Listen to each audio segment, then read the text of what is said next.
Assalamualaikum warahmatullahi wabarakatuh. Kami dari kelompok 13 yang beranggotakan 1. Vina Istianista dengan NIM 213, 2. Hasbindani Ken Prabarini dengan NIM 214, 3. Nadia Hananingrum dengan NIM 215. Di sini kami akan menjelaskan tentang analisis laporan keuangan. Baik, untuk yang pertama akan membahas tentang rasio likuiditas. Pengertian rasio likuiditas. Rasio likuiditas ini sering digunakan oleh perusahaan maupun investor untuk mengetahui tingkat kemampuan perusahaan dalam memenuhi kewajibannya.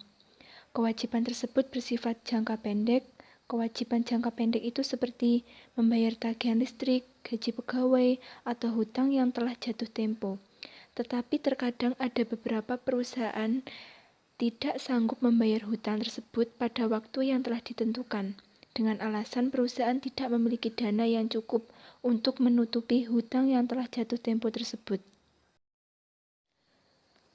Ada beberapa bentuk dari rasio likuiditas. A. Rasio lancar. Rasio lancar digunakan dalam mengukur kemampuan perusahaan untuk memenuhi kewajiban jangka pendeknya yang akan jatuh tempo dengan menggunakan total aset lancar yang ada. Rasio lancar yang menggunakan total aset lancar yang dimiliki dibandingkan dengan total kewajiban. B. Rasio sangat lancar. Skala likuiditas perusahaan yang lebih teliti terdapat pada rasio yang disebut rasio sangat lancar. Persediaan dan persekot biaya dikeluarkan dari total aktiva lancar dan hanya menyisakan aktiva lancar yang likuid saja kemudian dibagi dengan kewajiban lancar. C. Rasio kas merupakan perbandingan dari kas yang ada di perusahaan dan di bank dengan total hutang lancar. Menunjukkan kemampuan perusahaan dalam memenuhi kewajiban jangka pendek dengan uang kas dan surat berharga yang murah diperdagangkan yang tersedia dalam perusahaan. Contoh penerapan rasio likuiditas yaitu untuk current rasio atau rasio lancar. Current rasio pada PT Bank Rakyat Indonesia tahun 2014 sampai 2015. 2014 aktiva lancar 801.984, hutang lancar 704.278, current rasio 113,87%. 2015 aktiva lancar 878.426, hutang lancar 765.299, current rasio 114,78%.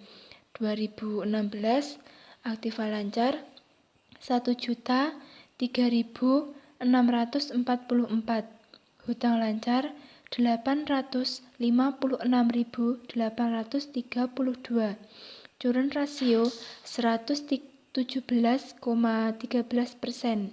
2017 1.126.248, hutang lancar 958.901, current rasio 117,45%.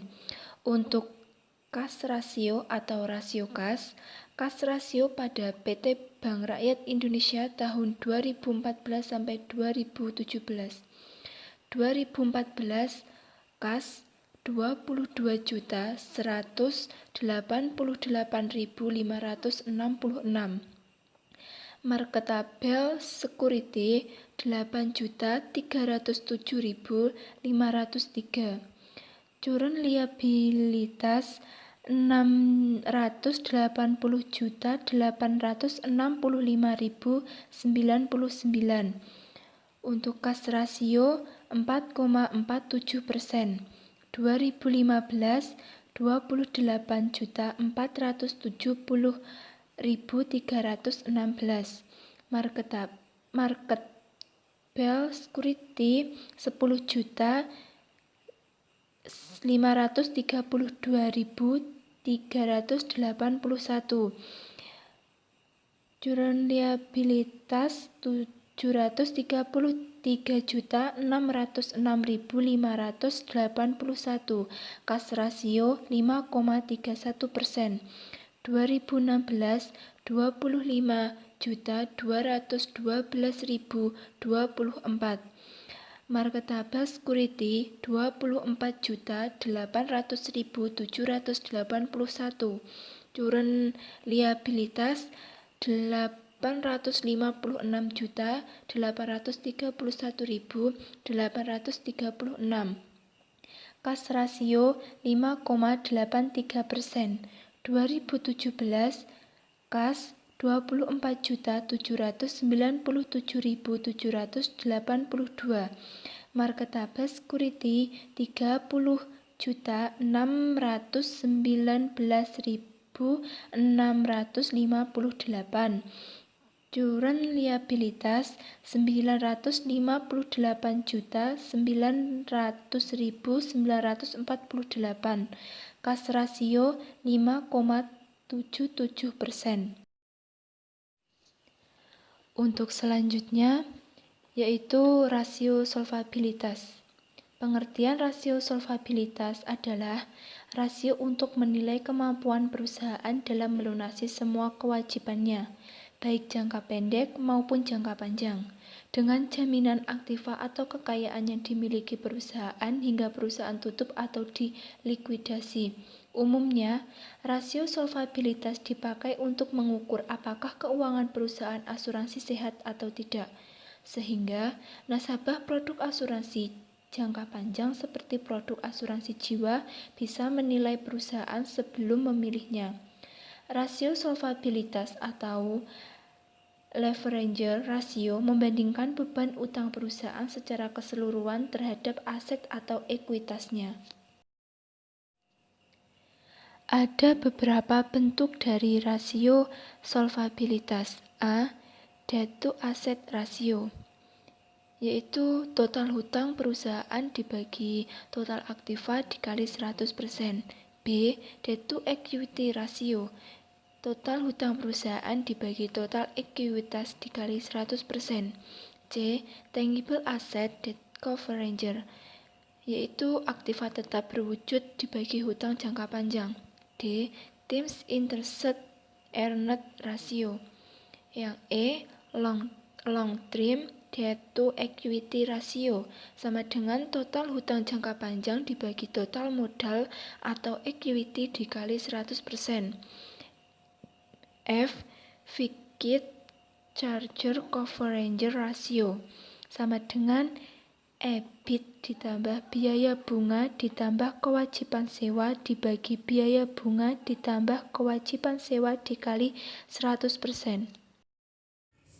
Baik, selanjutnya saya akan menjelaskan mengenai rasio aktivitas.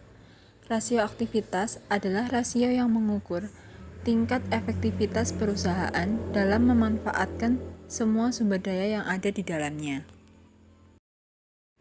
Beberapa bentuk dari rasio aktivitas. Di sini, rasio aktivitas memiliki 6 jenis bentuk yang berbeda. Yang pertama, ada aktivitas perputaran total aktiva atau total asset turnover dengan rumus total asset turnover sama dengan penjualan dibagi total aktiva.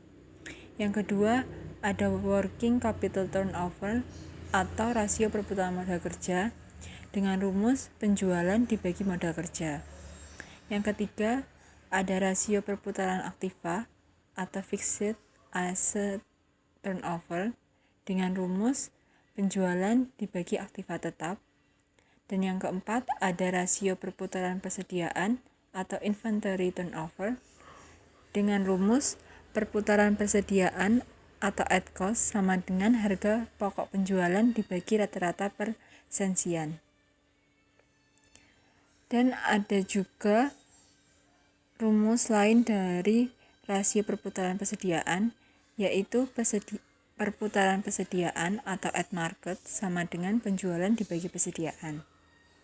Poin yang kelima ada rata-rata umur piutang. Di sini rata-rata umur piutang memiliki rumus piutang sama dengan penjualan per hari sama dengan piutang dikali 365 dibagi penjualan. Yang keenam ada perputaran piutang. Perputaran piutang memiliki rumus penjualan kredit dibagi piutang rata-rata. Berikut ini contoh penerapan dari rasio aktivitas, di mana saya memberikan contoh tabel sebagai berikut, yaitu laporan laba rugi PT ABC per 31 Desember 2020. Penjualan sebesar 30 juta, harga pokok penjualan dikurangi 20 juta, laba kotor sebesar 10 juta, beban usaha dikurangi 7 juta, laba usaha 3 juta, pendapatan bunga 500.000, beban bunga bank dikurangi 350.000, dan laba bersih totalnya sebesar 3.560.000. Untuk selanjutnya yaitu rasio profitabilitas. Rasio profitabilitas merupakan salah satu indikator yang penting untuk menilai suatu perusahaan. Profitabilitas selain digunakan untuk mengukur kemampuan perusahaan dalam menghasilkan laba, juga untuk mengetahui efektivitas perusahaan dalam mengelola sumber-sumber yang dimilikinya. Berikut ini merupakan beberapa bentuk dari rasio profitabilitas. Yang pertama adalah return on investment. Rasio ini mengukur kemampuan bank untuk mengelola aktivitasnya guna menghasilkan laba bersih setelah pajak. Rumusnya yaitu laba bersih setelah pajak dibagi total aktiva dikali 100%. Yang kedua, return on equity, yaitu rasio ini juga disebut dengan laba atas equity. Rasio ini mengkaji sejauh mana suatu perusahaan mempergunakan sumber daya yang dimilikinya untuk mampu memberikan laba ekuitas. Rumusnya yaitu laba bersih dibagi total ekuitas dikali 100%. Yang ketiga, margin laba bersih. Margin laba bersih merupakan ukuran keuntungan dengan membandingkan antara laba setelah bunga dan pajak dibandingkan dengan penjualan.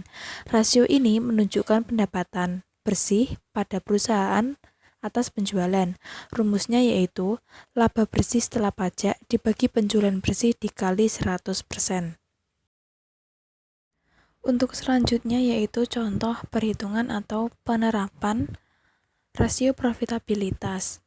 Yang pertama adalah return on asset.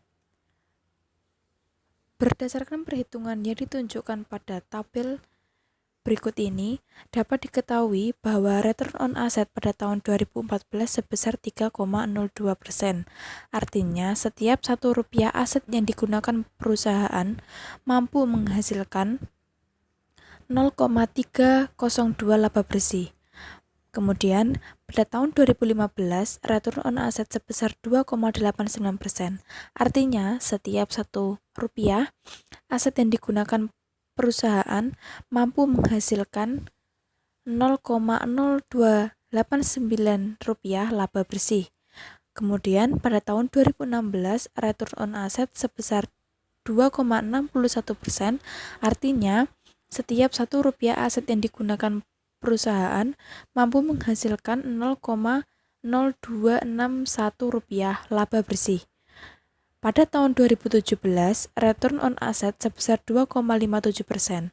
Artinya, setiap Rp1 aset yang digunakan perusahaan mampu menghasilkan 0,0257 laba bersih. Gambar selanjutnya yaitu return on equity. Berdasarkan perhitungan yang ditampilkan pada tabel di atas berikut ini, dapat diketahui bahwa return on equity di tahun 2014 sebesar 31,52%, yang artinya setiap Rp1 modal mampu menghasilkan laba bersih sebesar 0,3152. Return on equity di tahun 2015 sebesar 22,46%, yang artinya setiap Rp1 modal mampu menghasilkan laba bersih sebesar 0,2246 rupiah. Kemudian, return on equity di tahun 2016 sebesar 23,14%, yang artinya setiap Rp1 modal mampu menghasilkan laba bersih sebesar 0,2314 rupiah. Dan pada tahun 2017 sebesar 22,12%, yang artinya setiap Rp1 modal mampu menghasilkan laba bersih sebesar 0,2212. Kemudian yang selanjutnya yaitu net profit margin. Berdasarkan hasil perhitungan pada tabel berikut ini menunjukkan bahwa net profit margin pada tahun 2014 sebesar 32,25%, yang artinya setiap Rp1 hasil penjualan menghasilkan laba bersih sebesar 0,3225 rupiah. Pada tahun 2015 sebesar 29,74%, yang artinya setiap Rp1 hasil penjualan dapat menghasilkan laba bersih sebesar 0,2974 rupiah. Pada tahun 2016 sebesar 27,90%, yang artinya setiap Rp1 hasil penjualan dapat menghasilkan laba bersih sebesar 0,2790 rupiah. Pada tahun 2017 sebesar 28,22%, yang artinya di setiap Rp1 hasil penjualan menghasilkan laba bersih sebesar 0,2822 rupiah. Terima kasih, cukup sekian. Wassalamualaikum warahmatullahi wabarakatuh.